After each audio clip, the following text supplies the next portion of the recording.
The first thing Emma Rodriguez felt was warmth. Not the harsh fluorescent lights she remembered from her 3 jobs, but something gentle, like sunlight filtering through expensive curtains. Her body felt foreign, as if she'd been sleeping for years instead of what seemed like minutes. "Come on, Emma. I know you're fighting to come back." The voice was deep, educated, with the kind of confidence that came from Ivy League lecture halls and country club dinners. But there was something else, genuine tenderness that made her heart skip. With tremendous effort, Emma cracked her eyes open. The first face she saw was devastating. Sharp jawline, kind brown eyes framed by wire-rimmed glasses, and dark hair that probably cost more to maintain than her monthly rent. He wore scrubs that looked designer somehow, and when he smiled, it transformed his entire face. "Welcome back, Emma." The way he said her name made her stomach flutter. There was an intimacy there that didn't make sense.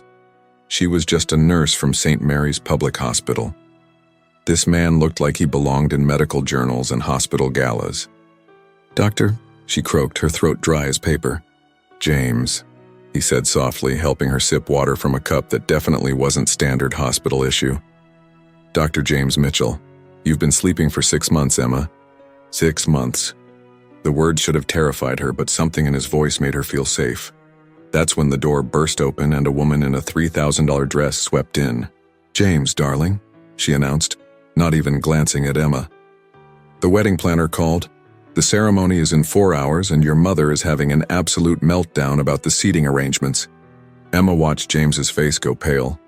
The woman was stunning in that polished, untouchable way. Blonde hair in a perfect chignon, jewelry that could pay off student loans, posture that screamed boarding school and trust funds. "Victoria, this isn't the time," James said, his voice suddenly formal. "Oh." Victoria finally noticed Emma, looking at her like she was an inconvenient stain on expensive upholstery. "The patient is awake. How nice." She turned back to James. "The cars will be here at 5. Don't be late." And then she was gone, leaving Emma with a sinking feeling and James looking like he'd rather disappear. 6 months, Emma repeated when they were alone. "My family, my jobs, my student loans." James sat heavily in the chair beside her bed, a chair that looked like it had been specifically brought from somewhere expensive. "Emma, there are things we need to discuss. Your family has been here every day. Your hospital, St. Mary's. They've been holding your position." "St. Mary's can't afford to hold positions for 6 months, Emma said slowly. "And I can't afford 6 months of medical bills. My insurance—" James looked uncomfortable. "Your care has been handled." "Handled how?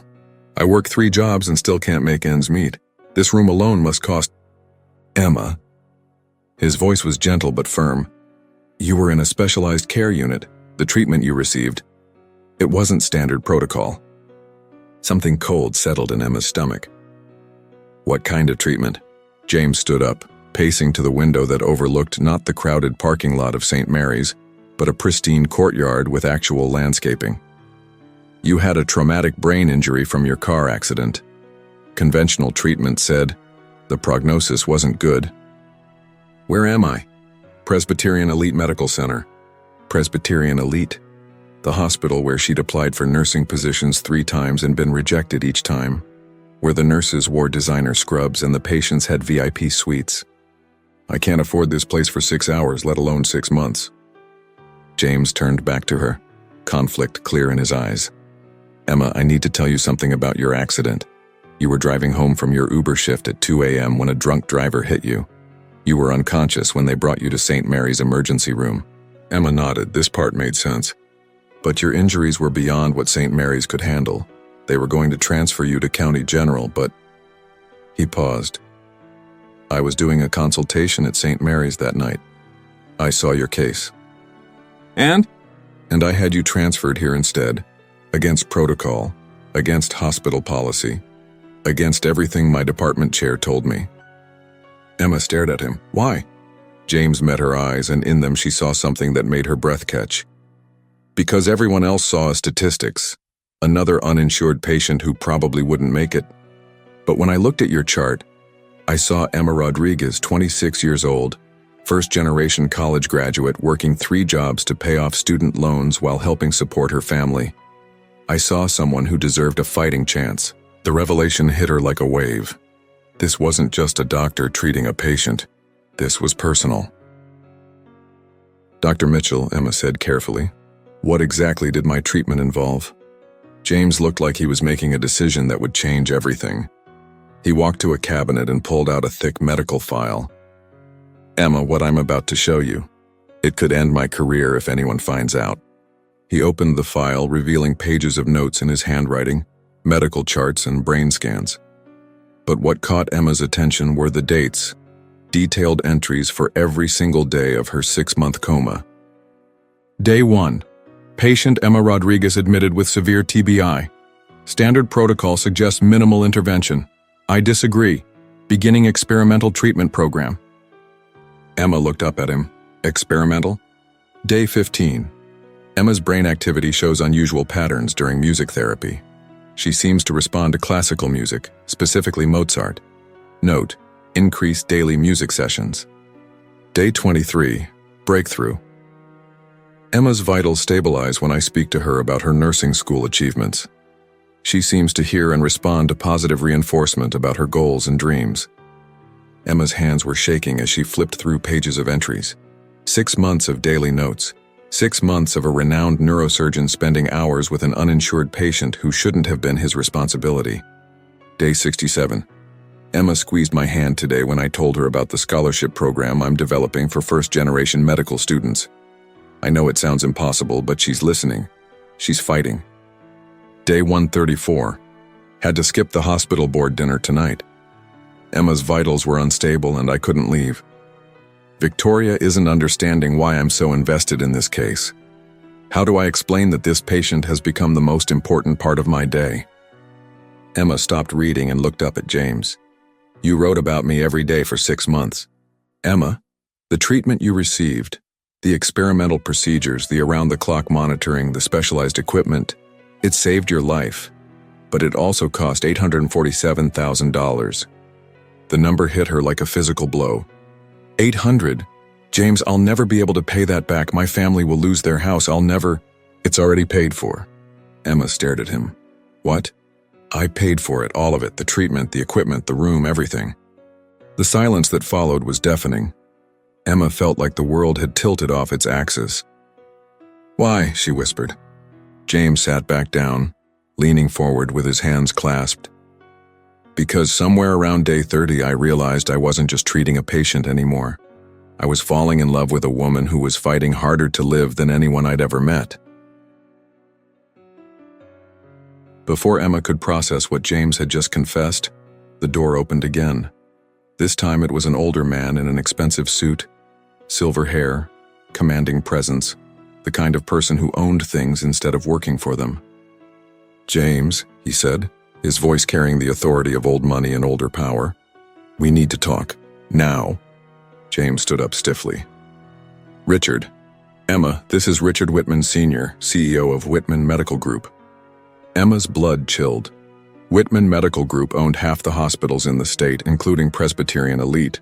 And if his last name was Whitman... Mr. Whitman, Emma said carefully, Victoria's father. Richard's smile was cold as winter. Very perceptive, Ms. Rodriguez.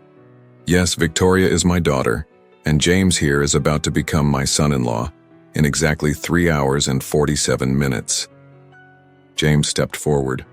Richard, Emma just woke up. This isn't appropriate. What's not appropriate, Richard interrupted, is a doctor spending $847,000 of unauthorized funds on an uninsured patient. What's not appropriate is that same doctor canceling 3 board meetings, missing 2 surgical conferences, and turning down a department chair position at Johns Hopkins because he's obsessed with a comatose patient. Emma felt sick. You knew he was spending time with me. Richard's laugh was humorless. Ms. Rodriguez, I know everything that happens in my hospitals. Every procedure, every expense, every minute my staff spends on cases that don't generate revenue. Emma isn't a case, James said, his voice dangerous. She's a charity case who's caused enough problems. Richard turned to Emma. Do you know what your little miracle recovery has cost, besides the money? James was offered the youngest department chair position in Johns Hopkins history. He turned it down because he couldn't leave a patient. He's missed networking events, research opportunities, advancement chances, all for a patient who statistically should have been transferred to County General 6 months ago. Emma looked at James, seeing the truth in his eyes. "You sacrificed your career for me." "James sacrificed our family's reputation," Richard corrected. "The medical community is talking. People are asking questions about why a Whitman Medical Group surgeon is so invested in an uninsured patient. Some are suggesting inappropriate relationships. Others are questioning his professional judgment." The manipulation was clear, but Emma could see it was working. James looked torn between duty and desire. "But," Richard continued, "I'm a reasonable man. James, marry my daughter today as planned, and we'll quietly transfer Ms. Rodriguez back to County General for her recovery. No one asks questions, no one gets hurt, and your career continues on track." "And if he doesn't?" Emma asked, though she dreaded the answer. Richard's smile turned predatory. "If he doesn't, I'll have to report the unauthorized use of experimental treatments, the misappropriation of hospital funds, and the ethical violations involved in a doctor becoming personally involved with a patient.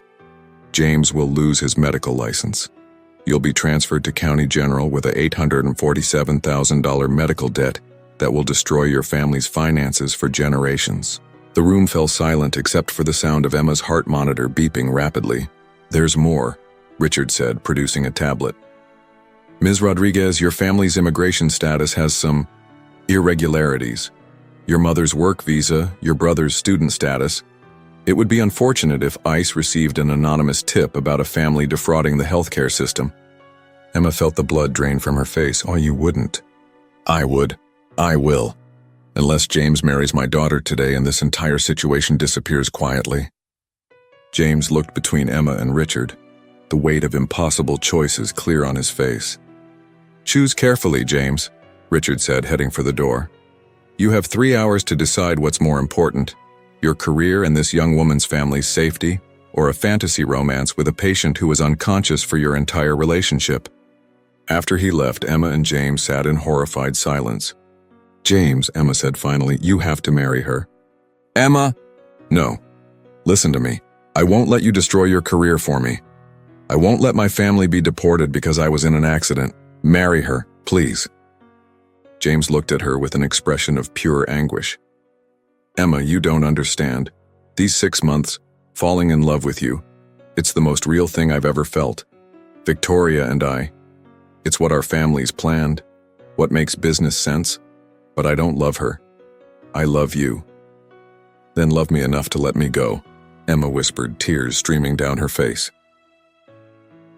After James left to prepare for his wedding, Emma lay in her hospital bed feeling like her heart had been surgically removed.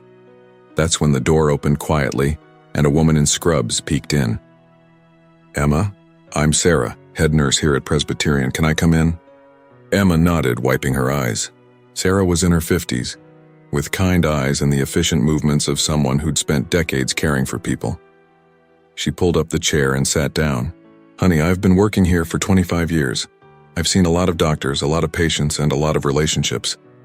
But what I witnessed these past 6 months, that was something special." "It doesn't matter now," Emma said. "He's getting married." "Is he?" Sarah smiled mysteriously. "Emma, did you know that Dr. Mitchell isn't the only one who's been keeping records?" She pulled out her phone and showed Emma a video timestamp from 2 months earlier. "Hospital security footage isn't admissible in court, but it sure is interesting to watch." On the screen, Emma could see her hospital room in grainy black and white. James was sitting beside her bed holding her hand, clearly talking to her unconscious form. But what made Emma gasp was seeing her own hand squeeze back. "That's impossible," Emma whispered. "I was in a coma." "Watch this part," Sarah said, fast-forwarding. On screen, James leaned down and whispered something to unconscious Emma. Her face, even unconscious, smiled. "Emma," Sarah said gently, "you responded to Dr. Mitchell for 6 months. Your brain activity spiked when he entered the room. Your vitals improved when he talked to you. The experimental treatment worked because you were fighting to get back to him. But Richard Whitman, is about to learn that Presbyterian Elite has more loyal employees than he realizes. Sarah stood up. Emma, every nurse on this floor has watched Dr. Mitchell fight for you. We've seen him skip meals, cancel appointments, and spend his own money because he believed you were worth saving. We're not about to let Richard Whitman destroy that. The door opened and 3 more nurses entered. Maria, Linda, and Jennifer. They looked like they were on a mission. Emma, Maria said, we need to tell you some things about Richard Whitman that you deserve to know. Like what? Like the fact that he's been systematically shutting down public hospitals and buying them for corporate development, Linda explained. St. Mary's is next on his list. He's been denying experimental treatments to uninsured patients for years, Jennifer added. Dr. Mitchell saving you is exactly what Richard can't allow. It sets a precedent that patients matter more than profit. Emma sat up straighter. What are you saying? We're saying, Sarah said, that this isn't just about stopping a wedding. This is about stopping a system that values money over lives. And we think you're the key to exposing it all. Maria handed Emma a thick folder. Hospital financial records, treatment denials, immigration status investigations Richard ordered on families who couldn't pay their bills. Everything. Why are you giving me this? Because, Sarah said, you represent everything Richard Whitman hates.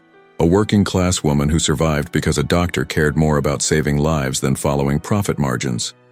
You're proof that the system can work differently. Linda sat on the edge of the bed. Emma, Dr. Mitchell didn't just save your life. He accidentally created a case study that proves experimental treatments can work when doctors are allowed to care about patients instead of insurance policies. Your recovery is going to be studied in medical schools, Jennifer added. You're going to change how doctors treat brain injuries, but only if Richard Whitman doesn't bury the research to protect his business model. Emma looked at the folder, then at the faces of the women who had cared for her. What do you need me to do? Sarah smiled. We need you to crash a wedding. Sacred Heart Country Club was exactly what Emma expected. Old money, older traditions, and the kind of wealth that came from generations of never having to worry about medical bills. Emma sat in the wheelchair Sarah had insisted on, wearing scrubs and a hospital gown, feeling completely out of place among the Armani suits and designer gowns. You sure about this? Asked Maria, who had driven her here along with Sarah, Linda, and Jennifer. No, Emma admitted, but I'm sure about him. Through the floor-to-ceiling windows she could see the ceremony in progress. Victoria looked stunning in a dress that probably cost more than Emma's nursing school tuition. James stood at the altar in a tuxedo that fit him perfectly, but Emma could see the tension in his shoulders even from a distance. The minister was speaking about marriage, about commitment, about choosing love over all obstacles. The irony was painful. Gabriel Santos, the minister said, do you take Victoria Whitman as your lawfully wedded wife, to have and to hold in sickness and in health for richer or poorer, as long as you both shall live? Emma watched James hesitate. It was just a moment, just a breath, but she saw it. That's when she pushed open the doors. The sound echoed through the country club like a gunshot. 300 guests in designer clothes turned to stare at the young woman in a wheelchair wearing hospital scrubs. Emma heard gasps, whispers, the sound of someone dropping champagne glasses. But she only had eyes for James. When their gazes met, she saw relief flood his face, pure, undeniable relief. Emma, he breathed, his voice carrying across the silent room. Victoria turned, and the fury in her eyes could have melted steel. I told you this would happen, she hissed through her perfect smile. Emma began rolling down the aisle, each turn of the wheels echoing in the silence. The guests watched like she was a car accident they couldn't look away from. James, she said when she reached the altar, I need to talk to you.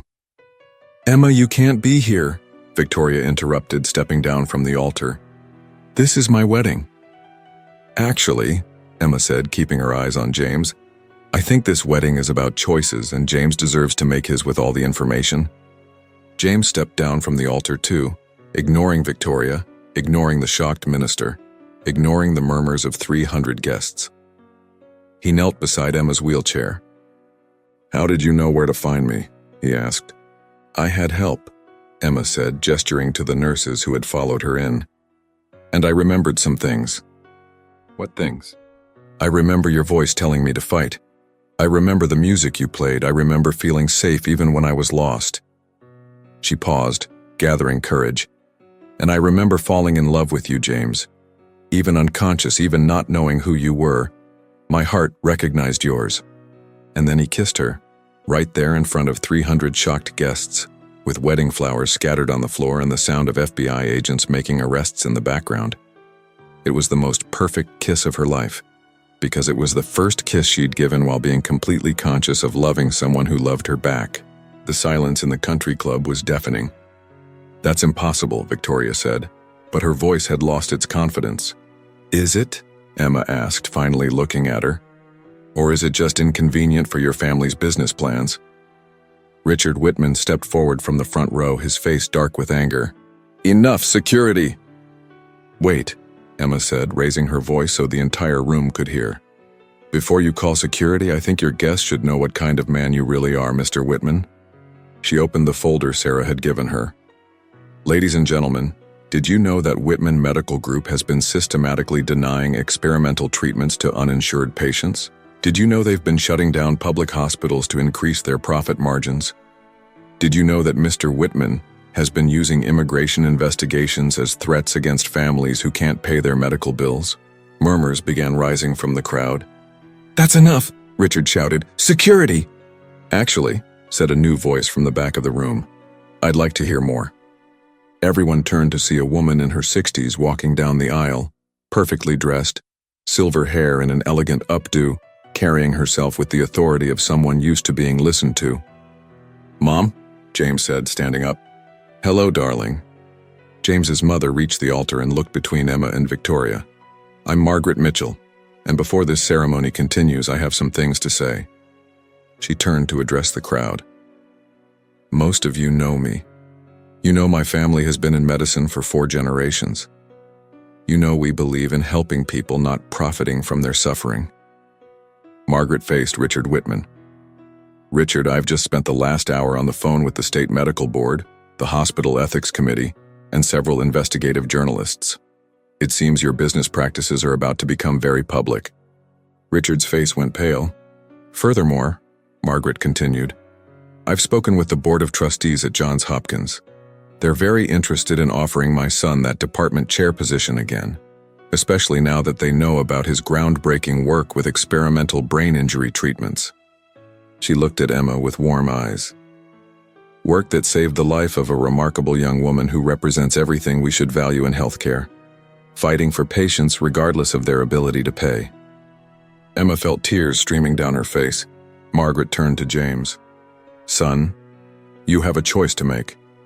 You can marry a woman you don't love to advance a career you don't want, supporting a system that goes against everything our family has stood for. Or you can choose love, choose your principles, and trust that doing the right thing will lead to the right life." James looked at Victoria, then at Richard, then at Emma. When he spoke, his voice was clear and strong. "Victoria, you're an incredible woman. You deserve to be loved completely, without reservation, without doubt. But I can't give you that because my heart belongs to someone else." He took off his ring and gently placed it in Victoria's hand. "I'm sorry, but I can't marry you when I'm in love with Emma." Victoria stood for a moment holding the ring. Then, with a dignity Emma hadn't expected, she nodded. "You're right," she said quietly. "I deserve to be loved completely, and you deserve to love without compromise." She turned to Emma. "Take care of him, Emma. He's one of the good ones." As Victoria walked away, Richard Whitman faced his destroyed plans with rage in his eyes. "This isn't over," he told James. "I'll destroy your career. I'll make sure—" "Actually," Margaret interrupted, "your own career is about to be quite thoroughly destroyed. The FBI is very interested in your Medicare fraud, and the State Medical Board wants to discuss your pattern of treatment denials." 2 men in suits entered the country club. "Richard Whitman, FBI, you need to come with us." As Richard was escorted out, James turned back to Emma. There was so much love in his eyes it took her breath away. "Emma Rodriguez," he said, still kneeling beside her wheelchair. 6 months ago you taught me that love doesn't need permission to exist. You showed me that caring about someone isn't about what you can get in return, but about what you're willing to give." He took her hands. "I love you. I've loved you since the day I met you. And if you'll have me, I want to spend the rest of my life loving you consciously. Yes, Emma whispered. Yes to everything. Emma stood in the garden behind the new Rodriguez Mitchell Free Clinic, watching James teach medical students about experimental brain injury treatments. The clinic occupied the building that used to house Whitman Medical Group's corporate offices, seized by the federal government and sold at auction to a nonprofit they'd created. The key to successful treatment, James was explaining to the residents, isn't just medical expertise. It's understanding that every patient is someone's daughter, someone's sister, someone worth fighting for. One of the students raised her hand. Dr. Mitchell, is it true that you spent your own money to treat an uninsured patient? James smiled, his eyes finding Emma across the garden. I spent money to save the woman I loved. She saved me right back. Sarah, now head of nursing at their clinic, appeared beside Emma. How are you feeling about tomorrow? Tomorrow was their wedding, not at a country club, but right here in the clinic garden, surrounded by the nurses who had helped them, the patients they'd treated together, and the families they'd served. Nervous, Emma admitted. Happy, grateful. Any doubts? Emma looked at James, watching him inspire the next generation of doctors to see patients as people, rather than profit centers. None. Well, maybe one. What's that? I keep wondering if this is all too good to be true. 6 months ago, I was working 3 jobs just to pay off student loans. Now I'm married to the most incredible man I've ever met, running a clinic that's changing lives.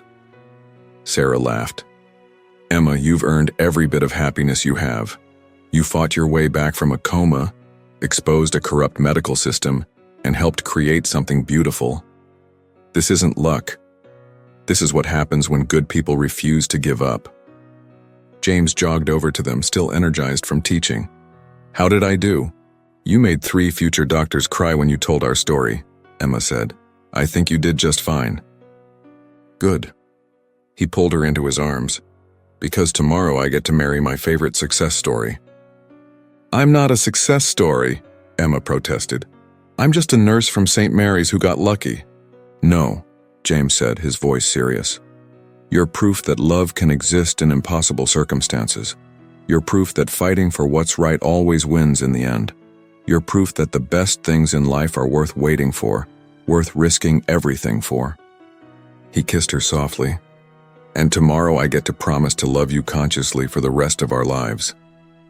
As the sun set over their clinic, over the community they'd built together, over the life they'd created from the impossible, Emma knew that sometimes love really could conquer everything. Even unconsciousness, even time, even the systems designed to keep people apart.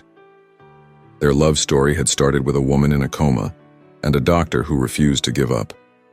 It was ending with 2 people building a future based on the simple revolutionary idea that everyone deserves to be loved, cared for, and fought for.